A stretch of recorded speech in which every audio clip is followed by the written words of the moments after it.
చాలా మంది రైతులు మూస ధోరణిలో పంటలు పండిస్తూ నష్టాలను మూటగట్టుకుంటున్నారు. కానీ కొంతమంది రైతులు మాత్రం కాలానికి అనుగుణంగా పంటలు ఎంపిక చేసుకొని శాస్త్రీయ విధానంలో పండిస్తూ మంచి దిగుబడుల్ని తీస్తున్నారు.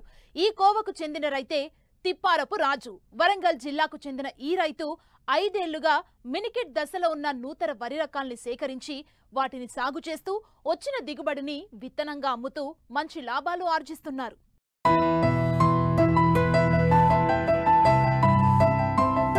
భిన్నమైన ఆలోచనలు ఉన్నవారు వైవిధ్యమైన పంటలనే పండిస్తూ ఉంటారు. అలాంటి పంటలకే మార్కెట్లో మంచి ధర పలికి లాభాలను గడించే అవకాశం ఉంటుంది. ఇది గమనించిన వరంగల్ రూరల్ జిల్లా గీసుకొండ మండలం ఎలుకుర్తి గ్రామానికి చెందిన రైతు తిప్పారపు రాజు 5 ఏళ్లుగా చిరు సంచుల దశలో ఉన్న నూతన వరి రకాలను మాత్రమే సాగు చేస్తున్నారు.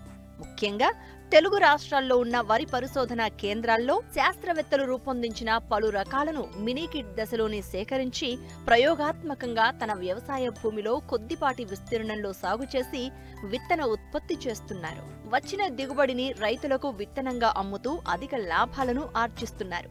ఈ రబీలో కూడా 10 నూతన రకాలను ఎన్నుకుని 35 ఎకరాల విస్తీర్ణంలో సాగు చేశారు. ఇందులో కొన్ని రకాలు విడుదలవగా మరికొన్ని రకాలు ఇంకా మినీకిట్ దశలోనే ఉన్నాయి. అయితే వాటి గుణగణాలు ఏంటో రైతు అనుభవం ద్వారానే తెలుసుకుందాం. గత 5 సంవత్సరాల నుంచి నేను వరిని మాత్రమే పండిస్తున్నాను. ఇందులో భాగంగా కేవలం చిరుసంచుల దశలో ఉన్నటువంటి మినీకిట్స్, అందులో విడుదలకు సిద్ధంగా ఉన్నటువంటి విత్తనాలను సేకరించి ఆయా యూనివర్సిటీల నుంచి సేకరించి ఇప్పుడు ఈ రబీకి 35 ఎకరాలు పెట్టాను. ఇందులో 10 రకాలను ఎంచుకున్నాను. ఈ 10 రకాలలో దొడ్డు రకాలు ఒక 5 రకాలు, సన్న రకాలు ఒక 5 రకాలు, అతి సన్న రకాలు, ఇవన్నీ కలిపి మొత్తం 35 ఎకరాలలో సాగు చేశాను. అన్నిటికీ తట్టుకొని మంచి దిగుబడి సాధించవచ్చు అని చెప్పేసి నాకు అనిపిస్తుంది.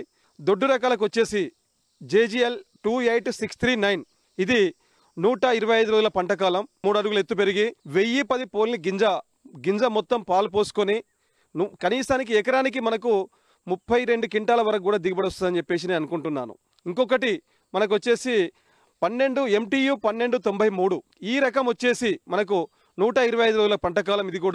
ఇది కేవలం దొడ్డు రకము. ఇందులో కూడా చీడపిల్లను తట్టుకొని మంచి లక్షణాలు ఉన్నటువంటి, గాలి వచ్చినా వరద వచ్చినా వర్షం వచ్చినా కూడా పడిపోకుండా కాండం దృఢంగా ఉండి ఇది కూడా ఎకరానికి మనకు 30 క్వింటాల వరకు వస్తుందని చెప్పి నేను ఆశిస్తున్నాను. ఇంకొకటి WGL 1537, ఇది మినీ కిట్లోనే ఉంది. ఇది కూడా ఏంటంటే 125 నుంచి 135 రోజుల వరకు పంటకాలం వస్తుంది.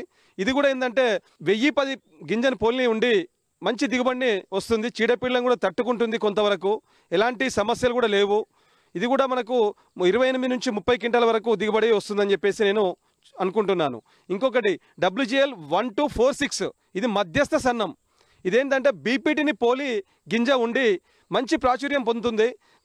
పోయినసారి కూడా నేను పెట్టడం జరిగింది దీన్ని. ఇది మినీకిట్లో ఉంది, విడుదలకు సిద్ధంగా ఉంది. ఇది కూడా మనకు కనీసానికి 30 నుంచి 32 క్వింటాల వరకు కూడా వస్తుందని చెప్పేసి అనుకుంటున్నాను.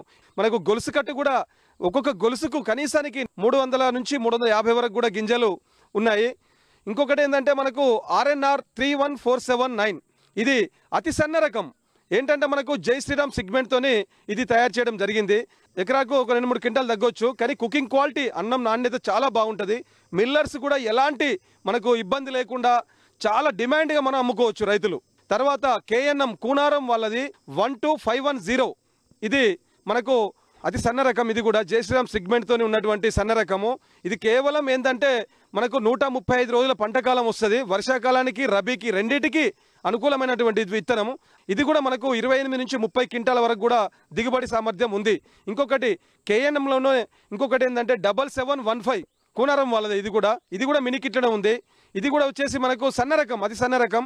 ఇది 28 క్వింటాల నుంచి 30 క్వింటాల వరకు కూడా ఇది కూడా దిగుబడి వస్తుందని చెప్పేసి నేను అనుకుంటున్నాను. ఇంకొకటి మనకు ఆల్రెడీ ఈ JGL 27356, ఇది ఆల్రెడీ విడుదలైనటువంటి విత్తనం. అతి సన్న రకం జై శ్రీరామ్ సిగ్మెంట్తోనే చాలా మంచి విత్తనం. అది కూడా అన్నం నాణ్యత మంచిగా ఉండి 130 రోజుల పంటకాలం. ఇది కాండం దృఢంగా ఉండి 30-32 క్వింటాల వరకు కూడా ఇది రావడం జరుగుతుంది. ఇంకొకటి JGL 28545, ఇది కేవలం ఏంటంటే మనకు బీపీటీని పోలి ఎత్తు చాలా తక్కువ పెరుగుతుంది. కాండం గట్టిగా దృఢంగా ఉండి గొలుసు కట్టు చాలా మంచిగా ఉన్నది. కాబట్టి ఇది కూడా మనకు 30 క్వింటాలకైతే తగ్గదని చెప్పేసి నేను అనుకుంటున్నాను.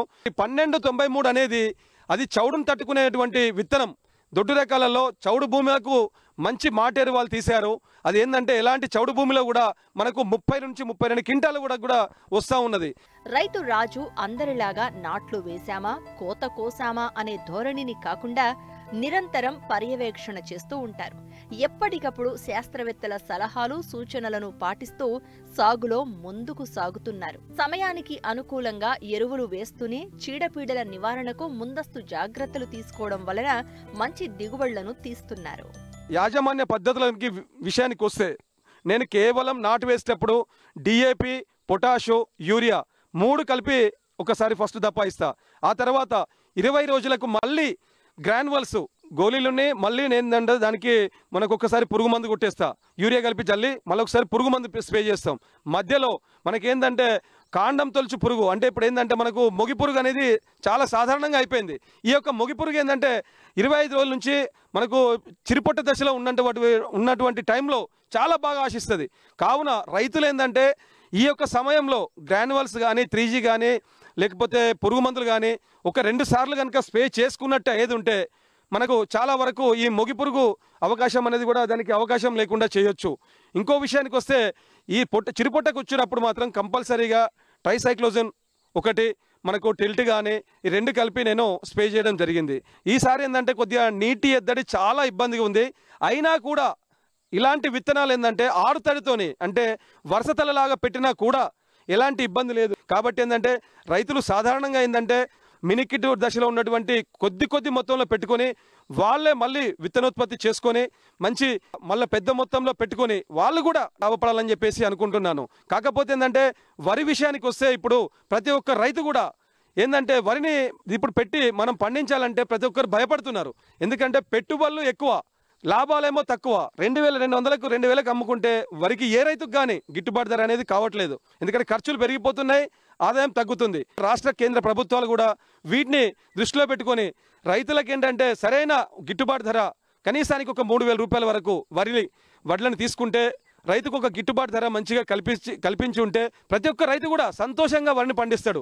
అందులో భాగంగా కొంతవరకు మేలైన రకాలను ఎంచుకోవాలి. సరైన మంచి విత్తనాలను ఎంచుకొని ఆయా విత్తనాలను డెవలప్ చేసుకుంటూ సరైన యాజమాన్య పద్ధతులను తీసుకొని వాళ్ళు ఖచ్చితంగా మంచి దిగుబడులు పొంది సరైన లాభాలు ఉండాలని చెప్పేసి నేను కోరుకుంటూ, ఒక రైతు వరి పండియాలంటే ధైర్యంగా రావాలంటే తనకు గిట్టుబాటు ధర రావాలి, సరైన లాభాలు రావాలి.